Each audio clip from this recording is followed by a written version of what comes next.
بسم اللہ الرحمن الرحیم۔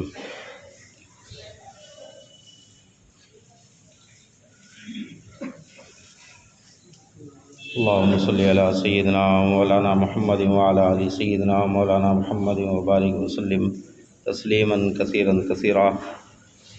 اعوذ باللہ من الشیطان الرجیم، بسم اللہ الرحمن الرحیم۔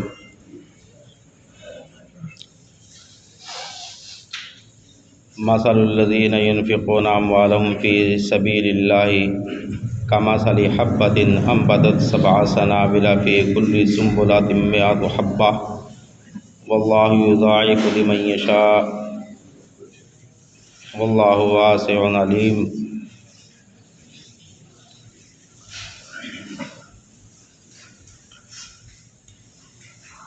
سورۃ البقرہ کی آیت ہے۔ اس آیت میں اللہ رب العالمین نے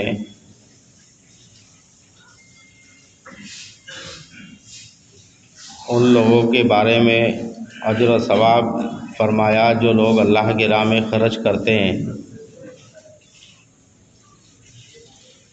گزشتہ جمعے میں صدقے کے آداب بیان کیے گئے تھے کہ صدقے کو کس انداز میں ہمیں دینا چاہیے۔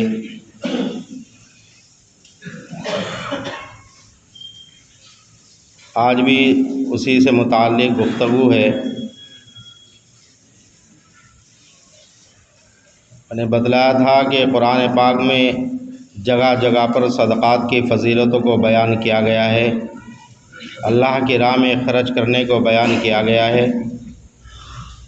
یہاں تک کہ سورۃ البقرہ میں مکمل 2 رکوع صدقات سے متعلق، اللہ کی راہ میں خرچ کرنے سے متعلق اللہ نے نازل فرمائے، اور صدقات کے اصول و ضوابط قاعدہ تمام اللہ نے ان رکوع میں بیان کیے ہیں، اور یہاں تک کہ یہ حکم بھی دیا ہے کہ بہتر طریقہ تو یہ ہے کہ آدمی صدقے کو چھپا کر کے دے، کسی کو پتہ نہ لگے۔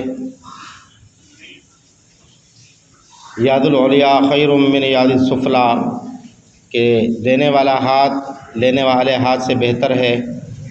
ایک جگہ فرمایا کہ آدمی اس انداز میں دے کہ اپنے بائیں ہاتھ کو بھی پتہ نہ لگے کہ کیا دیا گیا ہے، یعنی اتنا چھپا کر کے صدقے کو دیا جائے، کیونکہ جو آدمی اللہ کی راہ میں مال خرچ کر رہا ہے، کسی کو دے رہا ہے، تو وہ اللہ کی رضا کے لیے دے رہا ہے، اسے کسی سے کوئی لینا دینا نہیں ہے کہ مجھے کسی سے واہ واہ کرانی ہے۔ اس لیے کہا گیا ہے کہ آدمی صدقے کو چھپا کر کے دے، یہ بہتر ہے، قرآن نے بیان کیا۔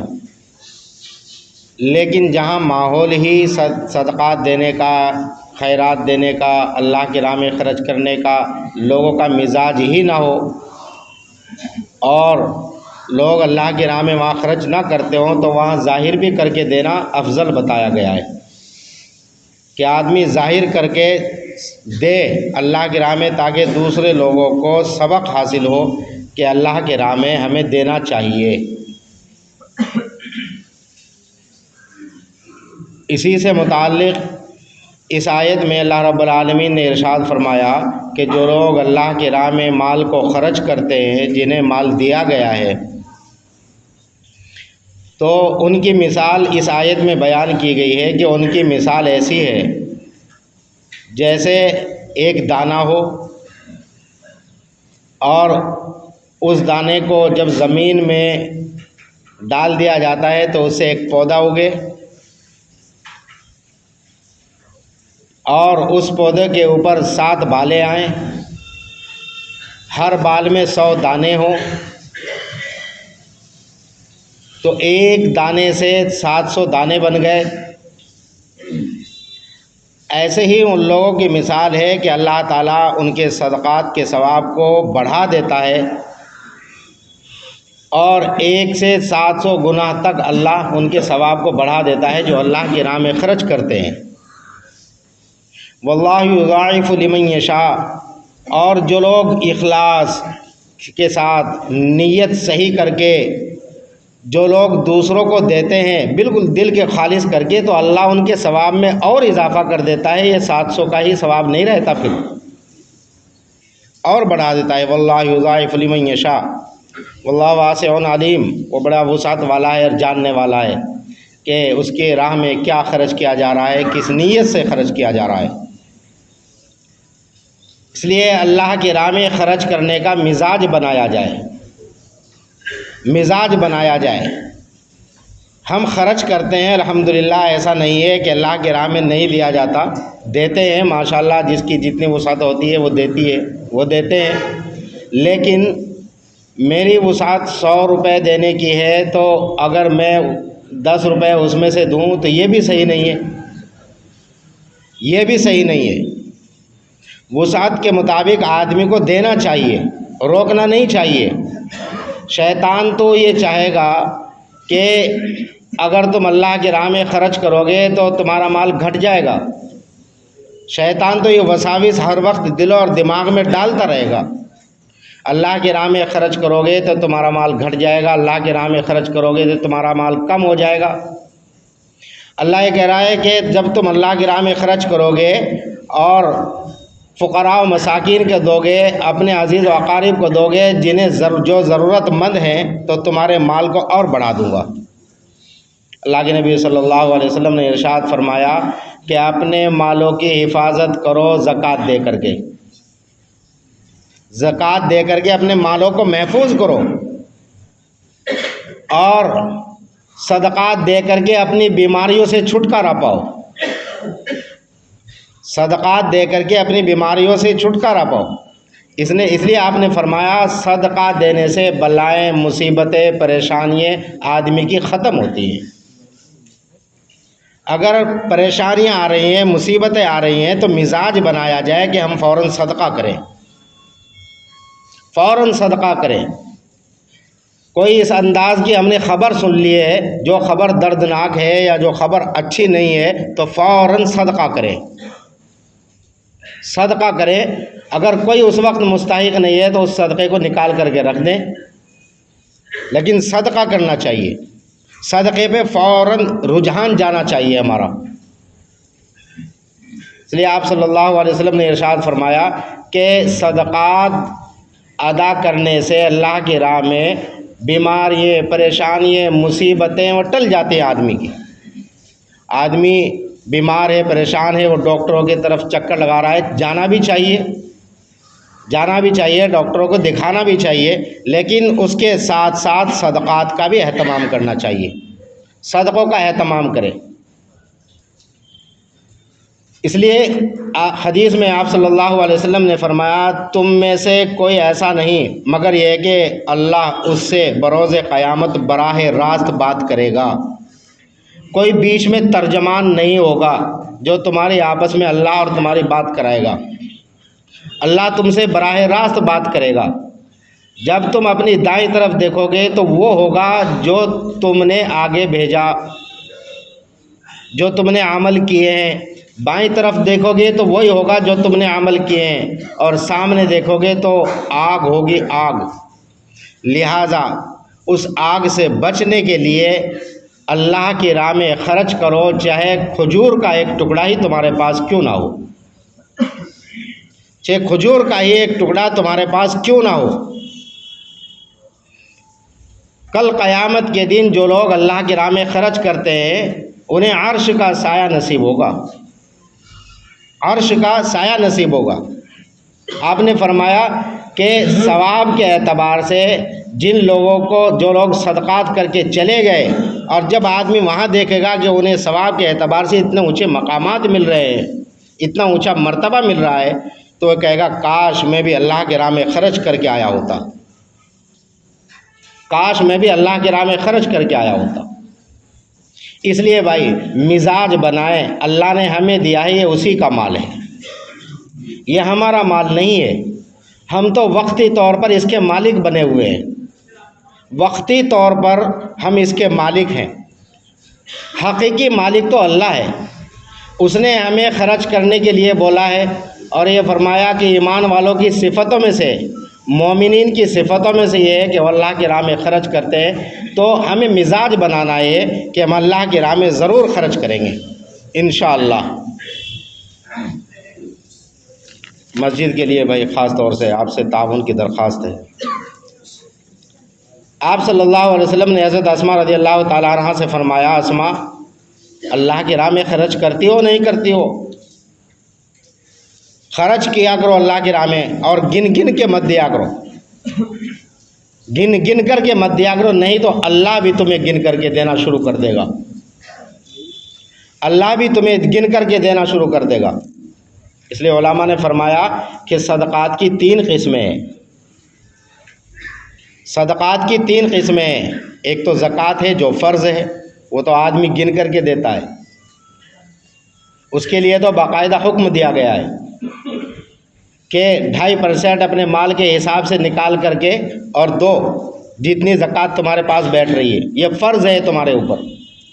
ایک صدقہ وہ ہے جو آدمی نے واجب ہے، جو آدمی نے نظر مانی ہوئی ہے، میرا فلاں کام ہو گیا تو میں اللہ کی راہ میں اتنا خرچ کروں گا، تو نظر کا جو صدقہ ہوتا ہے اس کا ادا کرنا واجب ہے، اس کا ادا کرنا بھی واجب ہے، لیکن نظر جائز کاموں کی ہونی چاہیے، ناجائز کاموں کی نظر کا صدقہ نہیں ہونے چاہیے کہ میرا ناجائز کوئی کام ہو گیا تو میں اللہ کی راہ میں اتنا خرچ کروں گا، نہیں،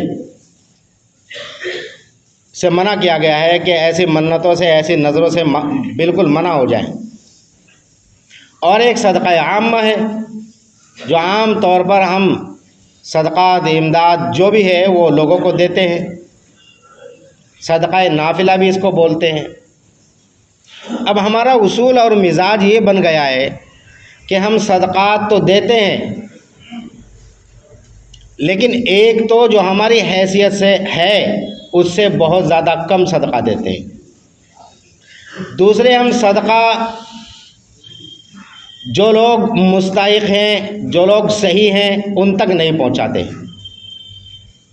ان لوگوں تک نہیں پہنچاتے ہیں۔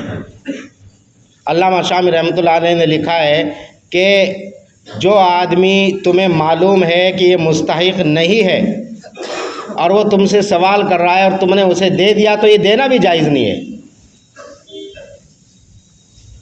شرط یہ ہے کہ تمہیں علم ہونا چاہیے اس آدمی کا کہ یہ آدمی مستحق نہیں ہے۔ کچھ لوگوں نے اس چیز کا پیشہ بنا لیا ہے، اور وہ چوراہوں پر، جگہ پر وہ آپ کو کھڑے ہوئے ملیں گے، بازاروں میں وہ آپ کو ملیں گے، ان میں جوان لڑکیاں بھی ہیں، جوان لڑکے بھی ہیں جو محنت کر سکتے ہیں، جو کما سکتے ہیں، ان کی ضرورت کے بارے میں ان سے تحقیق کی جائے۔ مسئلہ یہ ہے، ان سے تحقیق کی جائے کہ آپ کی ضرورت کیا ہے، اگر ضرورت واقعتاً ان کی ہے تو ان کی ضرورتوں کو ضرور پورا کریں، ضرور پورا کریں، اور ہو سکتا ہے کہ ان کے لیے مالی امداد اکٹھا کر کے انہیں کوئی کاروبار بھی کرا دیا جائے جس سے وہ آگے بھیک مانگنے سے بچ جائے۔ دیکھیے، معاشرے میں جب نوجوان طبقہ بھیک مانگے گا، چاہے وہ عورت ہو چاہے مرد ہو، تو وہ معاشرے کے لیے سود مند نہیں ہے، نفع بخش نہیں ہے، بلکہ معاشرے کے وہ ناسور بن جاتا ہے، معاشرے کے لیے ناسور بن جاتا ہے۔ نوجوان اگر اسی طریقے سے ہم بغیر تحقیق کے انہیں ابھارتے رہے دے کر کے، تو وہ کب پھر محنت کریں گے؟ اللہ کے نبی صلی اللہ علیہ وسلم کے پاس تو ایک انصاری صحابی آئے اور انہوں نے آ کر کے آپ سے سوال کیا کہ میں ضرورت مند ہوں، مجھے کچھ دے دیا جائے۔ آپ نے فرمایا تمہارے گھر میں کچھ ہے؟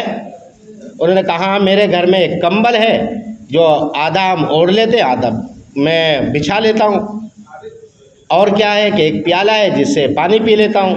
آپ نے فرمایا دونوں چیز لے آؤ۔ آپ نے انہیں 2 درہم میں فروخت کروایا، 2 درہم میں فروخت کروایا، اور اس سے یہ کہا کہ 1 درہم کا آپ اناج لے کر کے جاؤ، راشن لے کر کے جاؤ گھر پر، اور 1 درہم میں کلہاڑی خرید کر کے لاؤ، اپنے دست سے، اپنے ہاتھ سے، اپنے مبارک ہاتھ سے آپ نے اس کلہاڑی میں دستہ ڈالا اور یہ فرمایا کہ جاؤ جنگل میں لکڑی لا کر کے فروخت کرو اور اس سے گزارا چلاؤ، لیکن مانگو نہیں۔ مانگنا ہے اپنے اللہ سے مانگو، وہ سب کی ضرورتوں کو پورا کرے گا۔ اگر ایسے ہی تم مانگتے رہے تو کبھی بھی تمہاری ضرورتیں پوری نہیں ہوں گی، کبھی ضرورتیں پوری نہیں ہوں گی۔ تو اس لیے ہمیں خیال رکھنا ہے۔ بہت سارے لوگ، ان لوگوں میں ہمارے پڑوسی بھی ہیں، ہمارے جاننے والے بھی ہیں، عزیز و اقارب بھی ہیں، ان میں رشتہ دار بھی ہو سکتے ہیں، ہمارے خاندان کے بھی ہو سکتے ہیں۔ یہ ہماری ذمہ داری ہے کہ ہم ان لوگوں کے پاس بیٹھ کر کے ان کی ضرورتوں کو پورا کریں، اور جہاں تک ہو سکے مالی تعاون امت کے لوگوں سے کہہ کر کے انہیں کرائیں، خود کھڑے ہوں، اور اس سوالات کرنے سے انہیں روکا جائے۔ یہ شریعت کا حکم ہے، شریعت کہتی ہے اس چیز کو۔ تو بہرحال صدقات دینا، اس کا مزاج بنانا، یہ ہمارے اولین ضروریات میں ہونا چاہیے، اولین ضروریات میں ہونا چاہیے۔ جب بھی کوئی پریشانی ہے فوراً صدقہ کریں، امت کے اوپر کوئی پریشانی ہے فوراً صدقہ کریں۔ اللہ تعالیٰ کا غضب صدقے سے ٹھنڈا ہوتا ہے۔ اللہ کے نبی صلی اللہ علیہ وسلم نے ارشاد فرمایا کہ اللہ کا غصہ صدقہ بجھا دیتا ہے، اللہ کا غصے کو بجھا دیتا ہے صدقہ۔ اتنی قیمتی چیز ہے صدقہ کرنا، اور بیماریوں سے چھٹکارا مل جاتا ہے۔ اس لیے صدقات کا مزاج بنائیں۔ آپ صلی اللہ علیہ وسلم نے ارشاد فرمایا کہ سب سے بہترین صدقہ اپنے اہل و عیال پر خرچ کرنا ہے۔ اپنے اہل و عیال کی ضرورتوں کو پورا کرو، اپنے بچوں کی، اپنی بیوی کی، اور اپنے والدین کی، ان کی ضرورتوں کو پورا کرو۔ یہ بھی صدقہ ہے، خالی یہی نہیں کہ غیروں کو دیا جائے تبھی صدقہ ادا ہوگا۔ گھر میں ضرورت مند ہے اور ہم دوسروں کی ضرورتوں کو ڈھونڈ رہے ہیں تو یہ بھی جائز نہیں ہے۔ اپنی ضرورتوں کو پورا کریں، اپنے اہل و عیال کی، جن کی ضرورتوں کی کفالت کی ذمہ داری ہمارے اوپر ہے، وہ تو فرض ہے ہمارے اوپر، ان کی ضرورتوں کو پورا کریں، یہ بھی صدقہ ہے، یہ بھی صدقے میں داخل ہے۔ تو اپنے اہل و عیال کی، رشتہ دار کی، عزیز و اقارب کی ذمہ داری ہمارے اوپر ہے کہ ہم انہیں دیکھیں۔ آج کل تو اگر معمولی سی کوئی بات رشتہ داریوں میں ہو جاتی ہے، رشتہ داریوں کے نبھانا ہی بڑا مشکل ہو رہا ہے۔ معمولی سی باتیں ہو جاتی ہیں تو رخ اور چہرہ گھما کر کے بات کرنے لگے، والی بات ہوتی ہی نہیں ہے۔ ایسا نہیں ہونا چاہیے۔ جو جس کے لیے کر رہا ہے وہ خود اس کا ذمہ دار ہے۔ ہم اپنی جگہ پر صحیح ہونے چاہیے۔ وہ ہمارا رشتہ دار ہے، اسے آپ مٹا نہیں سکتے اپنی خلف شاریوں سے اور اپنی عداوت و دشمنیوں سے، اسے نہیں مٹا سکتے۔ اللہ کل قیامت کے دن رشتہ داروں کے بارے میں ہم سے پوچھے گا، میں نے حکم دیا تھا رشتہ داری کو نبھانے کا، وہ کیوں نہیں نبھائی گئی؟ اس لیے ان لوگوں کو دیکھا جائے۔ تو صدقہ خالی یہی نہیں ہے کہ باہر کے لوگوں کو دیا جائے، اپنے لوگوں کو دیا جائے پہلے، اور جتنی حیثیت ہے پھر باہر کے لوگوں کو بھی دیا جائے حیثیت کے مطابق۔ اور صدقہ یہی نہیں ہے کہ آدمی خالی روپیہ پیسہ خرچ کے ہی صدقہ دے سکتا ہے، نہیں ہے کسی کے پاس۔ اللہ کے نبی صلی اللہ علیہ وسلم سے سوال کیا گیا، کسی کے پاس روپیہ پیسہ نہیں ہے، صحابیوں نے سوال کیا تھا، یا رسول اللہ صلی اللہ علیہ وسلم جو مالدار لوگ ہیں وہ ہم سے آگے بڑھ گئے، نماز ہم پڑھتے ہیں وہ بھی پڑھتے ہیں، روزہ ہم رکھتے ہیں وہ بھی رکھتے ہیں، عبادتیں ہم کرتے ہیں وہ بھی کرتے ہیں، لیکن وہ ان کے پاس مال ہے، وہ مال دے کر کے اور زیادہ آگے بڑھ گئے، ہمارے پاس مال نہیں ہے، ہمارے پاس مال نہیں ہے۔ آپ نے فرمایا خالی مال دینے سے ہی صدقہ ادا نہیں ہوتا، اس کا ثواب اس طرح بھی ادا ہوتا ہے کہ آدمی درخت لگا دے، یہ بھی صدقہ، لوگوں کو فائدہ پہنچ جائے، فائدہ پہنچانے والی چیز پیدا کر دے، کسی کو اچھی بات بتا دے، کسی کے دل کو خوش کر دے، کسی غم زدہ کے غم کو دور کر دینا، کسی کو بھلائی کی بات بتا دینا، کسی بھٹکے ہوئے کو راستہ دکھا دینا، یہ بھی صدقہ ہے، یہ بھی صدقہ ہے۔ لہٰذا یہ بھلائی کی باتیں آپ کر کے لوگوں سے ان کے دل کو خوش کر کے اخلاق مندی سے پیش آ کے صدقے کا ثواب تم بھی حاصل کر سکتے ہو، تم بھی حاصل کر سکتے ہو۔ پھر صدقات دو طرح کے ہوتے ہیں، ایک صدقہ تو وہ ہے کہ آدمی نے دیا، روپیہ اور مال دے دیا کسی کو، اس کی ضرورت کو پورا کر دیا۔ ایک صدقہ وہ ہے جسے صدقہ جاریہ کہتے ہیں، اس کا ثواب دیر تک جاری رہتا ہے، جیسے مسجدوں میں پیسہ لگا دیا، تعمیر میں پیسہ لگا دیا، نمازیوں کے لیے کچھ کر دیا، پانی کا بندوبست کر دیا، کسی کے لیے بورنگ لگوا دیا، راستے میں کوئی اس طرح کی چیز لگوا دی کہ لوگوں کو اس سے فائدہ پہنچ رہا ہے، یہ صدقہ جاریہ ہے، جو مرنے کے بعد بھی جس کا ثواب ملتا رہتا ہے، جس کا ثواب ملتا رہتا ہے۔ دونوں طرح کے صدقات کے مزاج بنانے کا ہمیں حکم دیا گیا ہے، اس لیے مزاج صدقات کا بنایا جائے۔ میں نے بتلایا قرآن کہہ رہا ہے کہ چھپا کر کے صدقہ دو، لیکن جہاں مزاج نہ ہوں صدقات دینے کے وہاں دکھا کر کے صدقہ دو، وہاں ظاہر کر کے صدقہ دو، تاکہ لوگوں کو معلوم ہو کہ اللہ کی راہ میں خرچ کرنا چاہیے۔ مالک حقیقی اس پیسے کا وہی ہے، ہم مالک عارضی ہیں، کچھ وقت کے لیے اس نے ہمیں مالک بنایا ہے، لیکن اس کا حکم ہے، یہ اس کا حکم ہے۔ آپ صلی اللہ علیہ وسلم نے ارشاد فرمایا صدقات تقدیروں کو بدل دیتے ہیں، صدقات تقدیروں کو بدل دیتے ہیں۔ ایک صحابی اللہ کے نبی صلی اللہ علیہ وسلم کے پاس آئے، آپ نے ان سے پوچھ لیا تم ٹھیک ہو، گھر میں خیریت ہے؟ انہوں نے کہا یا رسول اللہ صلی اللہ علیہ وسلم فاقے کی زندگی بسر کر رہا ہوں میں۔ ان صحابی نے زبان نہیں کھولی اپنے فاقے پر، آپ کے پوچھنے پر کھولی، یا رسول اللہ صلی اللہ علیہ وسلم فاقے کی زندگی بسر کر رہا ہوں۔ یہ بات چلی رہی تھی کہ جبرائیل علیہ السلام ہے، انہوں نے آ کر کے کہا یا رسول اللہ صلی اللہ علیہ وسلم یہ صحابی جو ہے ان کا کل ظہر کے وقت انتقال ہو جائے گا۔ تو آپ نے انہیں نہیں بتایا، بلکہ آپ کی آنکھوں میں آنسو آ گئے۔ تو آپ نے پوچھا بتاؤ کیا ضرورت ہے، کیا خواہش ہے آپ کی؟ کہنے لگے میٹھا نہیں کھایا، مدت سے میٹھا کھانا ہے مجھے، اور ایک میری شادی ہو جائے۔ تو آپ نے دونوں ضرورتیں ان کی پوری کرائی، اور ایک صحابی کو کہا کہ ان کے گھر کا باہر پہرا دینا،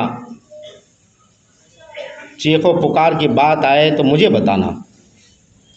وہ صحابی چلے گئے اپنے گھر، کچھ میٹھا لے کر کے چلے گئے، شادی بھی ہو گئی۔ تو وہ صحابی آئے جن کو پہرے پر بٹھایا گیا تھا ان کے گھر کے، عصر کی نماز کے وقت آئے، کہنے لگے یا رسول اللہ صلی اللہ علیہ وسلم آپ نے جو وقت دیا تھا میں وہیں بیٹھا رہا، کوئی شور و غل کی آواز نہیں ہے، بلکہ اچھی خوشحالی کی آواز آئی، مذاق کی آواز آئی، ہنسی کی آواز آئی۔ تو آپ نے سجدے میں گر گئے اور اللہ سے دعا کیا اللہ جبرائیل نے تو مجھے کہا تھا، جبرائیل علیہ السلام نے، کہ کل ان کا وقت متعین ہے۔ تو اللہ نے فرمایا کیا ہے ہمارے حبیب، جو آپ نے کل ان کو میٹھا دیا تھا، جب یہ کھانے کے لیے بیٹھے تو سائل مانگنے والا ان کے دروازے پر آ گیا اسی وقت، اور انہوں نے اٹھا کر کے اس کو دے دیا جب اللہ کے نام پر اس نے مانگا۔ اس سائل نے جو دعا دی وہ دعا میں رد نہیں کر سکتا تھا۔ اس سائل نے کہا اللہ تمہیں خوش رکھے، تم نوجوان جوڑے کو خوش رکھے اللہ تعالیٰ، اور تمہاری عمر میں اضافہ کرے، اللہ تمہاری عمر کو بڑھا دے۔ تو صدقات جو ہیں وہ تقدیروں کو بھی بدلوا دیتے ہیں۔ اتنی قیمتی چیز ہے صدقات کا ادا کرنا۔ خوشی میں غم میں ہمیں صدقات نہیں بھولنا چاہیے، صدقے کو ضرور دیا جائے۔ وسعت ہے ہمیں 100 روپے دینے کی تو 100 روپے دیں، 100 روپے دیے جائیں.